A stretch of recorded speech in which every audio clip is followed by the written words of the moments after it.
Church, I'm bringing you a daily hope today from the jetty in the Oceanside Harbor, where it is socked in. You can barely see 100 yards, but if you listen with me, you will hear, one of those foghorns out at the tip of the harbor. I think it's a perfect illustration for our daily hope this morning. And I hereby officially named that foghorn Jeremiah, because our text is Jeremiah chapter 23, verses 1 through 8. He's part of the cast of characters this Christmas season that we are studying, pointing us towards Christmas, helping us build this sense of anticipation and longing for what we're all going to celebrate together Christmas Eve, the coming of Jesus Christ. I want to ask you a question. When you hear that note, that song that it's singing out, is it a song of fear or a song of hope? Is the message it's broadcasting one that says, danger, you're about to crash into the rocks and be lost? Or is it saying, come this way for safe harbor? It's probably doing a bit of both, right? Well, that's what the prophets have always done. That's what Jeremiah does for us, I think, this morning. A word of warning and a word of hope. See, the word from Jeremiah is spoken into this context, a context where the Babylonian Empire is descending on Israel. The exile is coming. And his word of rebuke and warning is to the leaders. He rebukes the king, the monarchy, the ruling class, and says, hey, you've been derelict in your duties. And he uses this shepherd imagery throughout this section. He says, you failed to be a good shepherd and to lead and to protect these people well.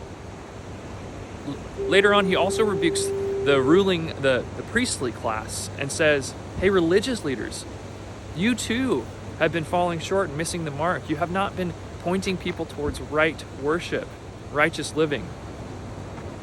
See, it's a word that's spoken into a time of fear and chaos and uncertainty, times much like ours, where there's not a lot of trust in the church, there's not a lot of trust in the government, there's lots of fear and division.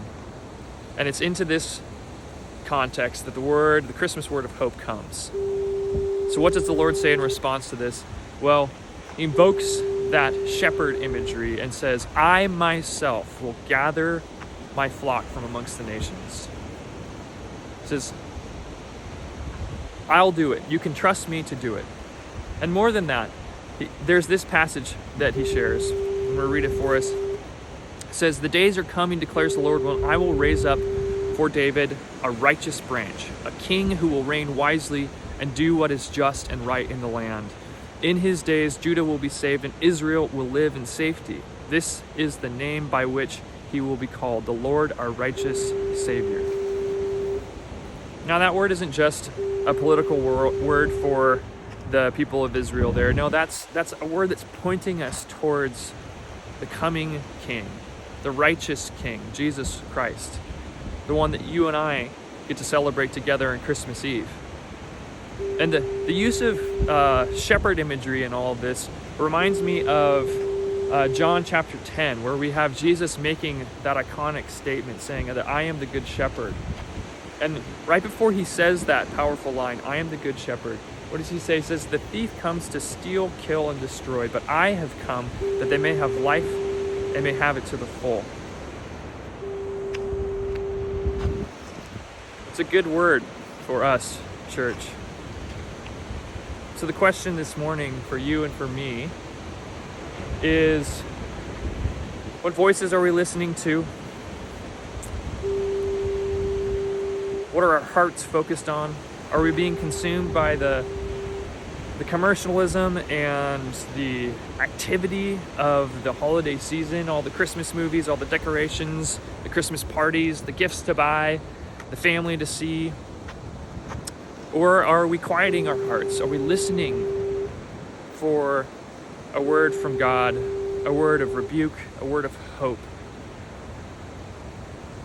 Are there places that we need to change?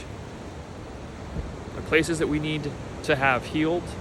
Well, bring those before God, the righteous one, the good shepherd, the one who's constantly calling us to himself, saying, hey, I've come that you might have life and life to the full, not not the shallowness of life that is what we experience when we're driven by fear and anxiety, when we look around and say, I can't see anything. Well, during those times, you and I can trust that God is singing out a song to us that will lead us away from danger and to safe harbor. So church, I bless you today. And throughout this holiday season, may you find moments of joy and peace. May you experience that life to the full that is the promise that we get to celebrate in Christmas.